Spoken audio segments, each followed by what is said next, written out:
Bueno, entonces vamos a iniciar el módulo con el tema de estreñimiento e impactación fecal. Pues básicamente este es un tema que es de mucha importancia para pues, ustedes que están en formación, porque es uno de los trastornos gastrointestinales que podemos decir que es bien frecuente en la población pediátrica y que muchas veces pues es un dolor de cabeza porque pues crea mucha ansiedad en el familiar, más cuando el paciente está muy sintomático. Así que vamos a tratar sobre la definición, algunos conceptos relacionados al estreñimiento, cuál es la valoración que debemos hacer pues en el cuarto de urgencias, cómo diferenciar si es un trastorno funcional versus un trastorno orgánico y cuáles son las opciones de manejo y las recomendaciones.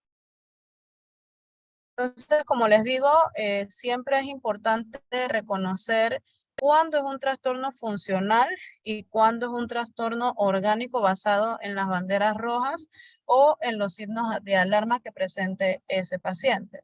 Así que empecemos con la definición.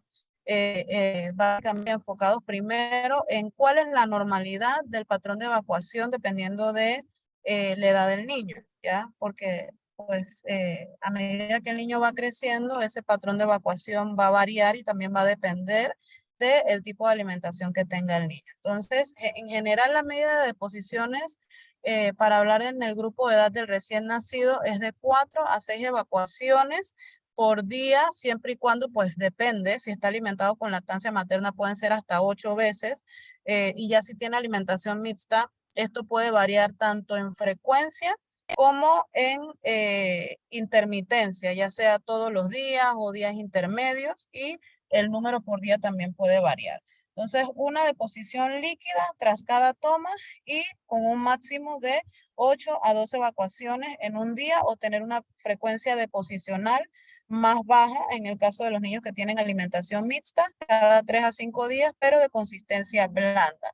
Y esto es importante porque muchas veces, principalmente en los recién nacidos, cuando la mamá ve que un día no ha evacuado, al segundo día ya le están colocando supositorio y como ustedes ven, el patrón de evacuación puede variar y no necesariamente tienen que estar colocando supositorio todos los días solo para ver que el niño evacúe. Acá también es importante que luego vamos a ver el concepto de disquesia. Lo importante es que el paciente presente evacuaciones pastosas. Ya en la edad del preescolar, con una media de los 4 años de 1 a 2 evacuaciones al día y a partir de ahí, entonces ya se pueden ir asemejando a la frecuencia de evacuación de un adulto que puede oscilar entre 3 deposiciones al día a 3 deposiciones por semana. Esto pues no se va a salir de la definición que vamos a ver del estreñimiento. Entonces vemos que todo esto es a los diferentes trastornos gastrointestinales funcionales. Como ustedes saben, el estreñimiento, a pesar de que pues, está dividido en que puede ser funcional o orgánico, pues tiene su edad de aparición y desaparición. Y el estreñimiento es uno de los trastornos funcionales que tienen mayor tiempo de duración y que puede iniciar desde el nacimiento más o menos hasta la edad adulta. Si ustedes ven, antes de los 10 meses, pues nosotros podemos hablar del falso estreñimiento, que es la disquesia, que está acá, que te les marca aquí que es más o menos entre el mes y los 8 meses de vida. En teoría, un lactante no debe tener disquesia por arriba de los 9 meses.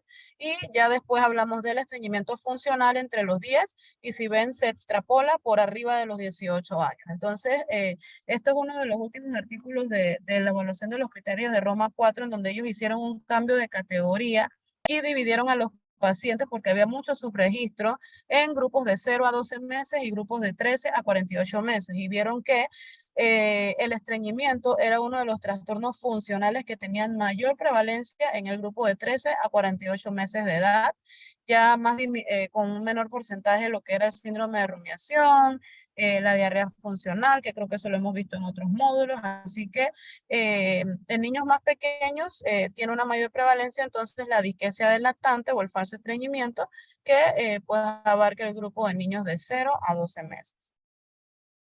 Entonces, el estreñimiento funcional no son más que intentos voluntarios repetidos de retención fecal por un niño que trata de evitar la defecación debido a que haya tenido temores asociados a la misma por algún evento o experiencia dolorosa previa, van a tener una conducta retentiva que conducen a mayor absorción colónica de agua, creando heces duras con el consiguiente círculo vicioso.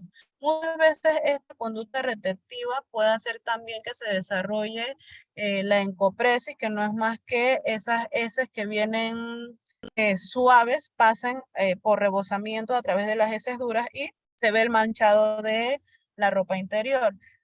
Los desencadenantes de los primeros años de vida pueden ser cambios en la dieta o también el intento de instauración de la continencia fecal o el momento del control de esfínteres. Es más o menos en la edad en la que vemos asociado el inicio de estreñimiento. Entonces, cuando hacemos una revisión de los criterios de Roma, ellos hacen una separación en niños menores de 4 años y los niños mayores de 4 años o los niños que ya tienen el entrenamiento o tienen el control de esfínteres.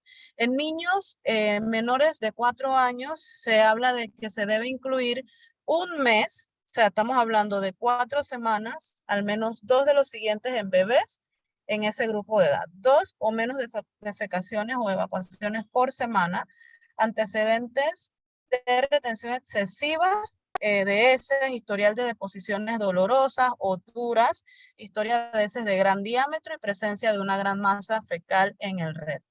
Y para niños que ya tienen el control de esfínteres, entonces se agrega que hayan presentado al menos un episodio por semana de incontinencia después de la adquisición de las habilidades para ir al baño y que tengan historia de heces de gran diámetro que pues hayan obstruido el inodoro. Entonces, básicamente, estas son las preguntas que hay que hacerle al familiar dependiendo de la edad que tenga el paciente para poder entonces catalogar al niño como o que tenga criterios de estreñimiento.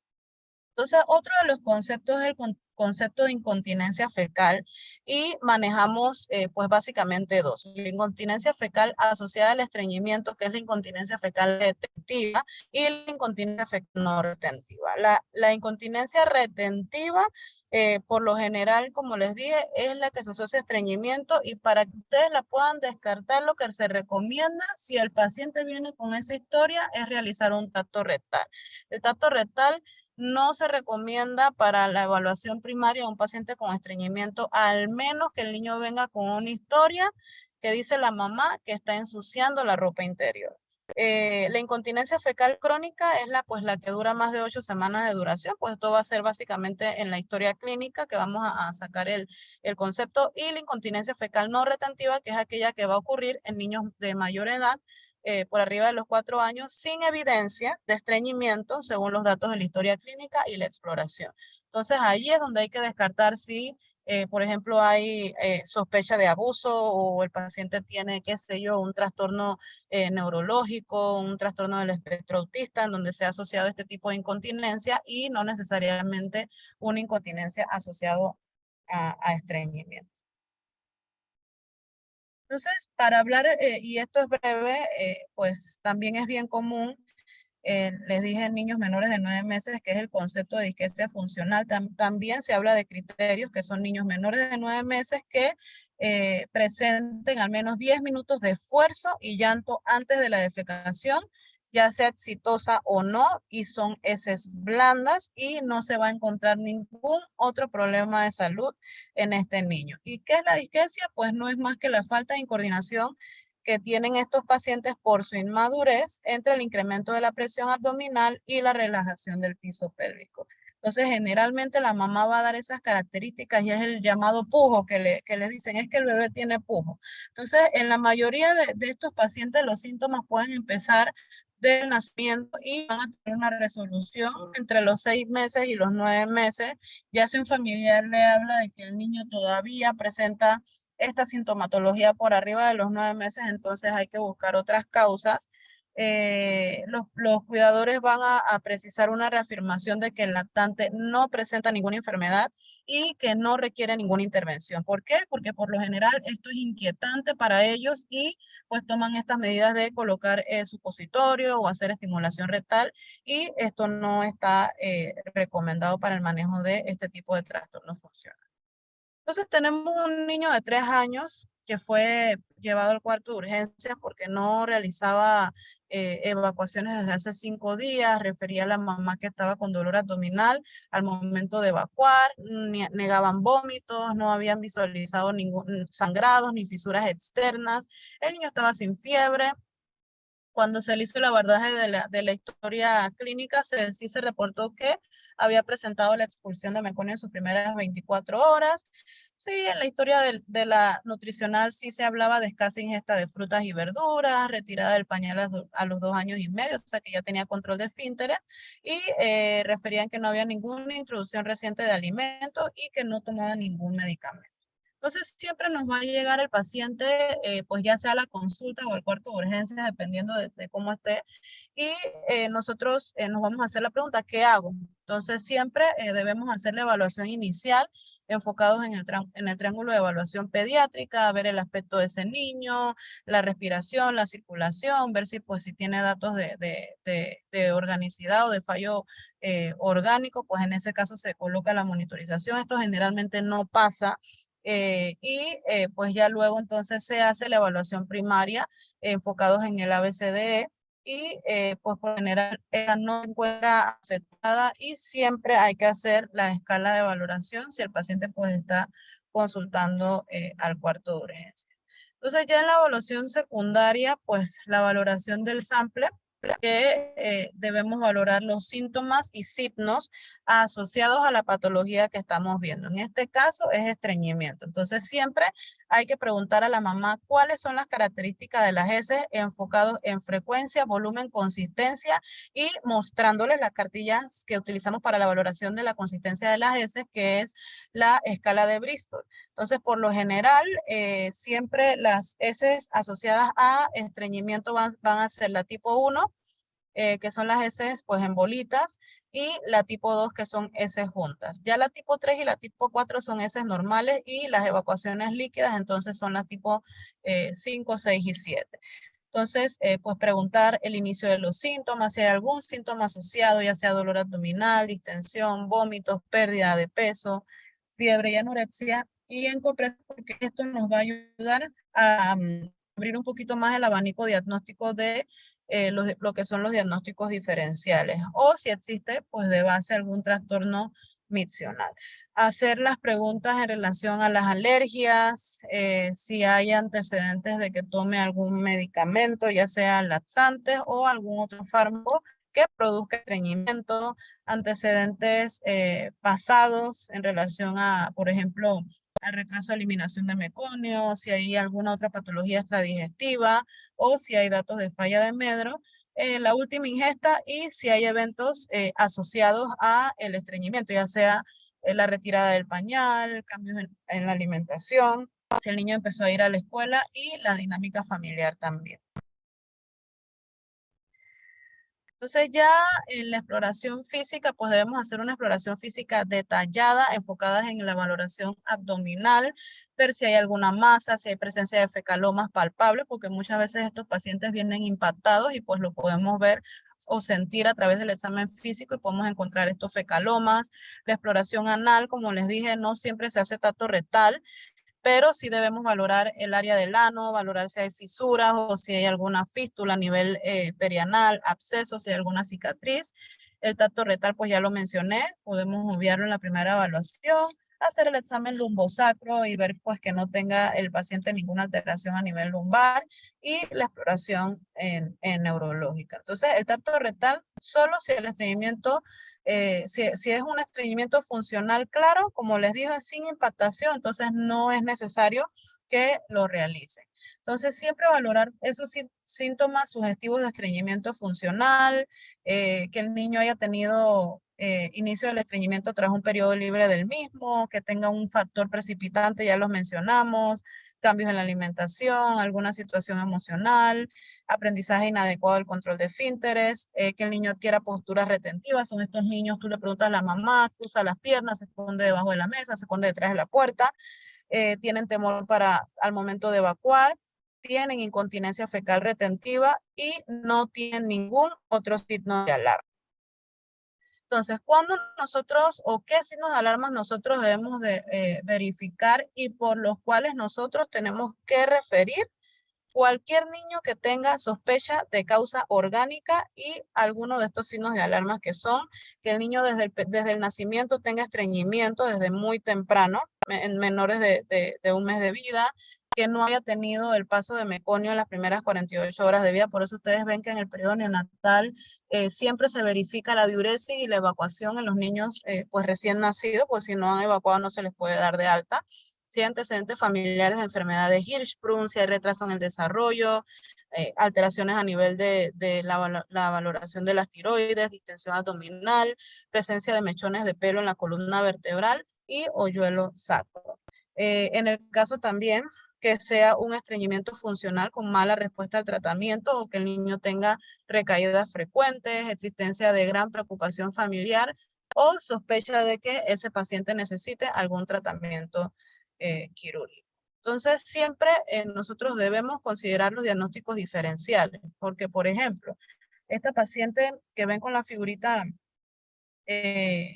azul, ella consultaron a sus papás al año de vida por un estreñimiento crónico y esta paciente tenía un ano imperforado, si lo ven, ¿ya?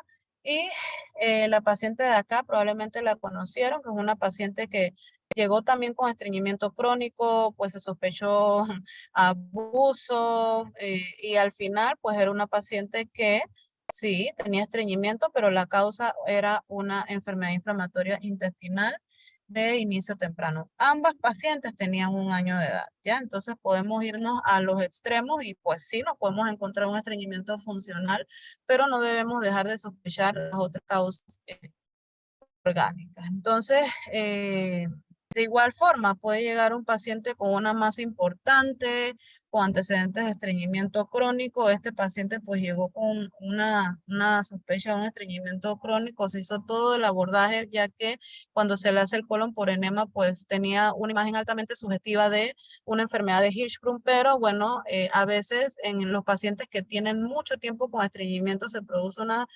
sobredistensión colónica. De igual forma hay que hacer los diagnósticos diferenciales, pero el colon se distiende mucho y pues si no tiene un tratamiento adecuado va a ser fecalomas que van a, que van a hacer pues que las imágenes del colon se vean en colons distendidos o redundantes también. Entonces, pues en este caso no se hizo la biopsia rectal, solo se le dio el manejo de estreñimiento crónico y estamos dándole el seguimiento para valorar la evolución, pero hasta ahora ha tenido buena respuesta con el tratamiento con polietilenglicol. Entonces, siempre al momento de la valoración, pues nosotros debemos considerar que no es que vamos a abrir un abanico de pruebas, esto va a depender de la sospecha diagnóstica que nosotros tengamos. En caso de que sospechemos causa orgánica, pues hacer la solicitud del hemograma, la bioquímica, los electrolitos, el sedimento urinario. Si no es urgente, pues ya ambulatorio se pueden hacer las pruebas de función tiroidea, los estudios para enfermedad celíaca, porque pues es una de las patologías que puede producir estreñimiento, además de las enfermedades de tiroides, la IgA total, que como no sé si lo saben, pero siempre todo paciente que se le hace el perfil celíaco hay que hacerle una IgA concomitante sérica, ya que si el paciente tiene datos o tiene una deficiencia de IgA, puede ser falso negativo del perfil celíaco, así que por eso siempre se hace concomitante. La ecografía abdominal, si hay palpación de masas, que no desaparezca tras la desimpactación, y las radiografías de abdomen solo si se sospecha obstrucción intestinal. Y quiero decir que no necesariamente el paciente, porque llegue con antecedentes de estreñimiento o dolor abdominal, que por historia ustedes asocian estreñimiento, no es necesario irradiar a ese paciente, al menos que sea un paciente obeso, de difícil valoración al examen físico o que estén sospechando, qué sé yo, una apendicitis. Entonces, el tratamiento básicamente pues es enfocarse en la etapa de desimpactación y en la etapa de mantenimiento. Siempre nosotros hablamos de las recomendaciones de fibra, pero ¿cuándo nosotros debemos iniciarlo? Es necesario primero comenzar el tratamiento con un intestino vacío. O sea, que si ustedes todavía no han dado la terapia de desimpactación y el paciente viene en un periodo agudo impactado, no recomienden fibra. Ya, la desimpactación o el vaciado del colon debe ser fijado como el objetivo más cercano del tratamiento en la primera consulta. La primera fase o la fase de vaciado de desimpactación debe ir asociada a una dieta pobre o ausente de fibra, incrementando la ingesta de líquido. O sea, es más agua en el momento agudo y dedicar de 3 a 7 días según el grado de estreñimiento y de acúmulo fecal. Entonces, ¿qué es la impactación fecal? No es más que el acúmulo de heces duras y compactas en las porciones distales del intestino grueso y a nivel del recto, podemos encontrar como hallazgo aislado una gran masa. La causa más frecuente de impactación fecal es el estreñimiento funcional, con una incidencia estimada entre un 30 a un 75% de los casos, y de esto, pues casi un 90% de los pacientes, 90%, perdón, de los pacientes vienen con historia de ENCOPRES. Entonces, es importante siempre informar a la familia si ese paciente viene con impactación fecal, que durante la desimpactación el paciente puede tener una intensificación del dolor abdominal, del manchado, y los síntomas en general se pueden incrementar temporalmente. El objetivo va a ser vaciar completo y alcanzar un colon totalmente limpio y sin heces residuales. Y luego de esto, entonces comenzamos la terapia de mantenimiento. Entonces, ¿cómo lo hacemos? Pues la desimpactación se puede realizar ya sea por vía oral o rectal. La vía elegida en cada caso va a depender del grado de impactación que tenga el paciente y del tamaño del fecaloma. En los últimos años se han dado muchos cambios conceptuales en relación al manejo del paciente impactado, pasando de la clásica desimpactación rectal mediante los llamados enemas, que han sido por mucho tiempo manejo de primera línea, a utilizar los laxantes basados en polietilenglicol para desimpactar. Aunque la desimpactación con enemas se ha mostrado tan efectiva como el uso de PEC, actualmente se está recomendando la desimpactación por vía oral. Entonces, ¿cómo es la recomendación? Pues se comienza con una dosis de 0.5 gramos por kilo día y se va incrementando en los siguientes días hasta una dosis máxima de 1.5 gramos por kilo día, repartido en 2 tomas durante 3 a 7 días. Por lo general, la pauta o la alternativa para mí, la más práctica, es iniciar a 1.5 gramos por kilo día 3 días seguidos, ¿ya? Y esa dosis se puede dividir en 2 tomas durante el día. Es preferible que se separen en espacios cortos de tiempo, no más de 6 a 8 horas entre ambas dosis, y con esta pauta pues se logra la desimpactación en los primeros 3 a 4 días, casi en el 90% de los casos. Si el paciente el segundo día de desimpactación con esta dosis más alta, pues puede pasar a la dosis de mantenimiento, pero si no, pues se pueden completar los 3 días seguidos con las dosis a 1.5 gramos por kilo día. Con los enemas, pues los enemas, pues si están disponibles y no está el PET disponible, no es que no se puedan usar, pero pues sí, pues está recomendado los enemas de suero isotónico a 5 ml por kilo 2 veces al día, o también los enemas pediátricos, ¿no? Entonces, lo único que hay que considerar que hay muchos enemas en el mercado y que no los debemos utilizar por más de 5 días, y valorar que también pueden aparecer trastornos electrolíticos. Entonces, pues hay muchas revisiones en relación a la utilización del polietilenglicol en estreñimiento funcional. Esta es una del 2016.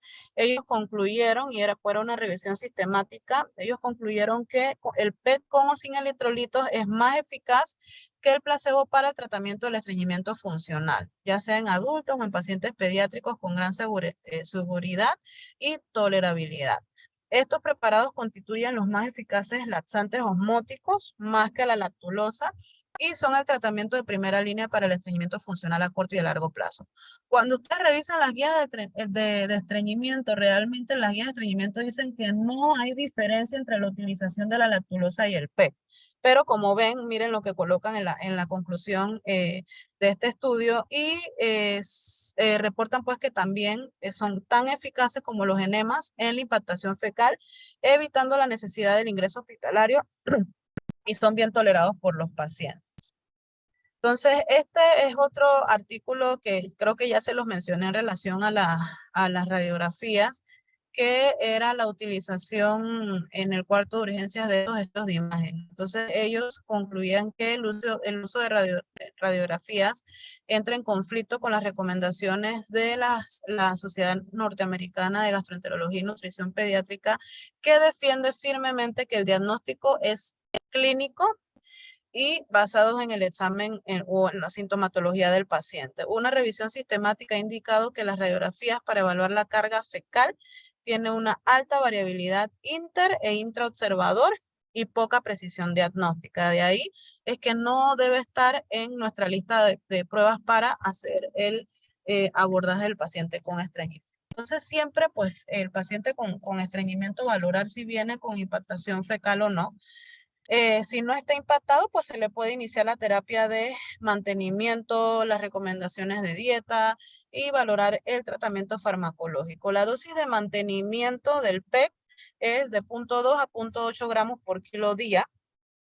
La ingesta de fibra, la recomendada son 5 gramos más la edad del niño por día, o sea que puede ir como mínimo 5 a 10 gramos más la edad del niño. Los 10 gramos son el máximo, ¿no? Y ya en el caso de la impactación, en ese caso, pues utilizar la dosis inicial a 1,5 gramos por kilo día durante 3 días, máximo 7 días, para desimpactar sin la necesidad de colocar enemas. Siempre valorar al momento de la evaluación lo que ya hablamos de los signos de alarma: pérdida de peso, anorexia, incontinencia urinaria, matoquesia, estreñimiento desde el nacimiento, el hoyuelo sacro, desviación de la línea glútea. Y los signos de alarma, ¿no? Porque todo lo que les acabo de mencionar, por ejemplo, ese niño que no presenta la evacuación en sus primeras 48 horas, eso es una alta sospecha de una enfermedad de Hirschsprung. Paciente con estreñimiento, pérdida de peso, fisuras anales, abscesos perianales, pues hay que sospechar una enfermedad inflamatoria intestinal. Masas abdominales que no desaparezcan tras la desimpactación, pues esos pacientes pues hay que sospechar tumoración, o en el caso que presente alguna alteración hidroelectrolítica, por ejemplo, alteraciones del perfil tiroideo, ya sería entonces, o alteraciones con el calcio, y entonces ya serían causas metabólicas de estreñimiento orgánico, ¿no? Entonces ya hablamos de las pautas de desimpactación. Siempre hay que valorar si ese paciente, dependiendo de cómo esté, si va a ser desimpactado en el cuarto de urgencias o si podemos hacerlo en el domicilio, ¿no? Entonces, esto va a depender del estado general del niño, si el dolor abdominal es severo, si tiene mucho tiempo con la impactación por más de 7 días, si hay enfermedad perianal grave, si hay fracaso del tratamiento. Si tiene todo esto que está aquí, entonces es mejor que hagamos la desimpactación en el cuarto de urgencias. Y si no, entonces podemos dar las recomendaciones para que la mamá lo haga en casa. La vía, igual, si es rectal, oral, si es un paciente que tiene afectación del estado general, fecalomas de mediano tamaño, si no hay enfermedad perianal, si la ampolla rectal está llena, o si tiene un estreñimiento agudo. Si sí, entonces pues valorar la colocación de la sonda para los enemas evacuantes, y si no, pues entonces podemos utilizar el PEC vía oral. En caso de que haya intolerancia, pues no está de más, está la recomendación de la colocación del PEC por sonda nasogástrica. Este es otro punto importante, que es cuánto tiempo nosotros tenemos que ese niño tiene que permanecer con el tratamiento. Y esto es bien importante que se le mencione al familiar desde el momento en que llega a la consulta, porque hay una satanización con los laxantes. Entonces, hay niños que se pueden ir hasta el año con laxantes. No existen estudios controlados que investiguen la duración óptima del tratamiento médico en niños con estreñimiento funcional. En general, pues no se recomienda la adición de enemas para el uso crónico de PEC en los niños, y pues se recomienda la utilización de la lactulosa, o en el caso de que no esté disponible el PEC, usar la lactulosa. No es que se ha sacado del tratamiento. Entonces, siempre explicarle al familiar que todo se va a basar en el vaciado o en la terapia de desimpactación, luego el mantenimiento, en donde debe ir de la mano la dieta, los hábitos y el laxante. Muchas veces tú das la indicación del laxante y el papá decide eh, escalonar o dar días intermedios del laxante cuando tú le estás indicando cada día. Esto no se debe hacer, ¿por qué? Porque el niño puede presentar un rebote. A las 2 semanas mejoró, el papá lo retiró y resulta que a las 2 semanas, luego de 2 semanas, luego está el niño de nuevo consultando el cuarto de urgencia porque vuelve y está estreñido. Y no es que no se curó, es que no se siguió el tratamiento. Entonces siempre hay que dedicar un poquito de tiempo explicándole al familiar todos los síntomas que puede presentar en el momento de desimpactación ese paciente y cómo debe ser la terapia de mantenimiento de forma, de forma correcta y que pues el mantenimiento y el tratamiento va a depender y puede tener una larga duración o puede ser de 2 meses, ¿no? Mínimo. Los requisitos normales de fibra en la dieta, ya se los dije, va a depender de la edad del niño. La recomendación en general es de 5 a 10 gramos más la edad del niño, con un máximo de 19 a 31 gramos al día, dependiendo de la edad y el sexo. No es lo mismo decirle al familiar, dele fibra al niño, si no se le indica cómo pueden verificar en la dieta en los diferentes tiempos de comida que ese niño esté alcanzando los 10 gramos, por ejemplo, si tiene un año de fibra mínima. O sea, hay que explicarle que hay ciertas listas en donde te indican que una onza de avena te aporta 2 gramos de fibra y que en total en 24 horas ese niño debe recibir 10 gramos de fibra. Entonces, esto también hay que explicarlo muy bien. Entonces, por ejemplo, este niño Eric tiene 10 añitos, entonces el aporte de fibra sería más o menos, si son 10 añitos, se le suman los 5 gramos, entonces serían 15 gramos por día, como mínimo, y un máximo de 10 gramos por más la edad, entonces sería un aporte de 20 gramos de fibra al día máximo, ¿no? Y que siempre pues deben revisar el etiquetado de estos productos que dicen que tienen fibra para valorar cuántos gramos de fibra aporta por porción. Por lo menos en este ejemplo, eh, este paciente, 2/3 de copa son 55 gramos, eso debe aportar más o menos 4 gramos por porción o por servida. Lo otro que tienen que explicarles siempre que hay que tener cuidado, porque a veces el producto dice tengo fibra, pero también dice tengo azúcar añadido. Entonces, dependiendo de la edad, por ejemplo, si es un niño menor de 10 años, de 2 años, no se recomienda azúcares añadidos. Entonces ya ese producto no podría ser una recomendación aunque tenga 10 gramos de fibra. O sopesarnos. Si es un niño que está obeso, no lo recomendaríamos. Pero si es un niño que tiene buen peso y talla solo por un tiempo para manejo de estreñimiento, pues sí podría valorar su uso. Pero todas esas cosas en relación del etiquetado hay que mencionárselas al familiar. Entonces, las recomendaciones de leche, eso es otra pregunta que hay que hacer, porque el exceso de lácteos también causa estreñimiento. Y a veces hay bebés de 2 años que se toman 3 vasos o 4 vasos de 8 onzas por día. Entonces, las recomendaciones, y creo que eso lo hablamos en alimentación complementaria, es que desde los 6 meses el niño se debe tomar 16 onzas de leche. Entonces, hay que valorar que sea el volumen que deben consumir y la recomendación es pues de 1 a 2 años, sea leche entera o baja en grasa al 2% o leche semidescremada o pues la que toma la familia en la casa, pero que no nos pasemos del volumen. De igual forma, el consumo de agua, antes se hablaba de hiperhidratar, realmente ahora las recomendaciones son pues el requerimiento de agua que el niño necesita dependiendo de su edad.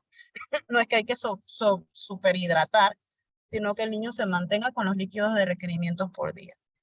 Lo que es el entrenamiento para ir al baño, generalmente se recomienda en niños mayores de 4 años. Esto es para establecer una conducta y para que el niño pueda aprovechar el reflejo gastrocólico que aumenta la peristalsis colónica al distenderse el estómago, lo que puede facilitar la defecación. Pero para poder realizarla, pues el niño necesita o ya debe tener el control de esfínteres, ¿no? Lo otro es que cuando nosotros iniciamos el tratamiento, siempre pues hay que comentarle a los papás que deben hacer un diario para valorar desde el inicio del laxante, de los cambios de dieta, más o menos ese paciente cuánto demora en mejorar y podemos también nosotros monitorizar si ellos están dando las dosis adecuadas, que no estén saltándose los días o que no estén haciendo cambios en el tratamiento. Entonces, como ven, son varios los medicamentos recomendados para el manejo de estreñimiento. Los de primera línea son los laxantes osmóticos. Los más utilizados ahorita, pues el polietilenglicol, las dosis que ya les mencioné. y la lactulosa a dosis de 1 a 3 cc por kilo día. Siempre considerar los efectos adversos de ambos medicamentos y mencionarlos al familiar. Ya los de segunda y tercera línea, el aceite mineral y los supositorios de glicerina ya en pacientes más chiquititos, el Bisacodil y el Sena no siempre están disponibles. Y estas son preguntas frecuentes del familiar. ¿Cuánto tiempo va a estar el niño con terapia o laxante o terapia de mantenimiento? Pues la misma se debe continuar durante al menos 2 meses. Desde ahí partimos, diciéndole como mínimo, este niño va a estar en tratamiento 2 meses.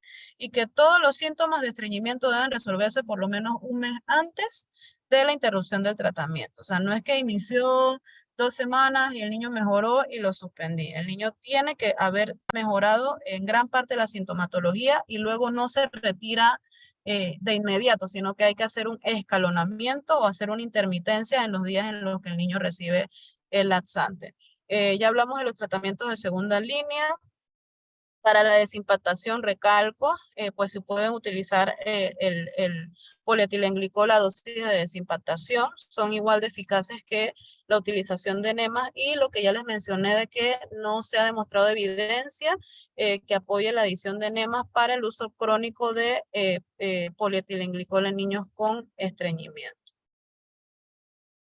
El pronóstico, pues en general, la mayoría de los niños, entre un 50 y 80%, han recuperado después de los 5 y los 10 años respectivamente, sin requerimientos de laxantes.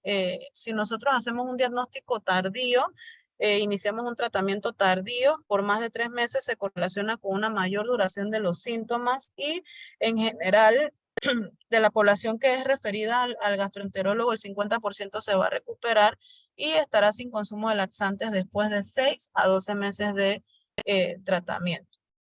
Entonces, este mensaje me gusta mucho. El inteligente no es aquel que más sabe, sino el que mejor usa lo que sabe. Entonces, pues han visto casi toda la gama de recomendaciones que se da para el manejo de estreñimiento. El tratamiento, pues en niños requiere una importante dosis de paciencia, dedicación y tiempo, hacer una buena historia, un adecuado seguimiento, porque muchas veces pues uno no se da cuenta y los padres están haciendo cambios y uno piensa que es que el niño no mejora, pero no se están siguiendo las recomendaciones.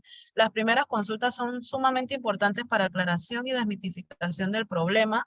No se debe iniciar el tratamiento sin haber alcanzado la evacuación o desimpactación completa. Ese niño que llega al cuarto de urgencias impactado, que se va con dosis de mantenimiento sin utilizar la dosis de desimpactación, tiene un 50%, un 75% de probabilidad de regresar al cuarto de urgencia. Entonces, recordar que es importante diferenciar si estamos frente a un estreñimiento funcional y considerar las banderas rojas que nos va a guiar al diagnóstico de un estreñimiento de causa orgánica. Entonces, en relación al manejo, recordar que no está indicada la radiografía de abdomen para la valoración de estos pacientes en relación al abordaje y al diagnóstico. Las pruebas complementarias van a depender de la sospecha de causa orgánica que se tenga.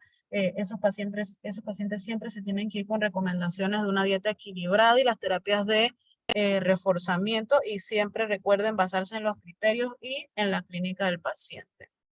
Se debe elegir la medicación más adecuada a utilizar en cada caso y recordar que el tratamiento debe ser prolongado. La retirada temprana del tratamiento es causa de muchos fracasos terapéuticos y la utilización del polietilenglicol con electrolitos es el tratamiento más generalizado en la actualidad. Así que bueno, esto era la revisión que teníamos de estreñimiento para hoy. No sé si tienen alguna pregunta o comentario. ¿Liz? Una consulta, doctora. Gracias por la charla. En la parte de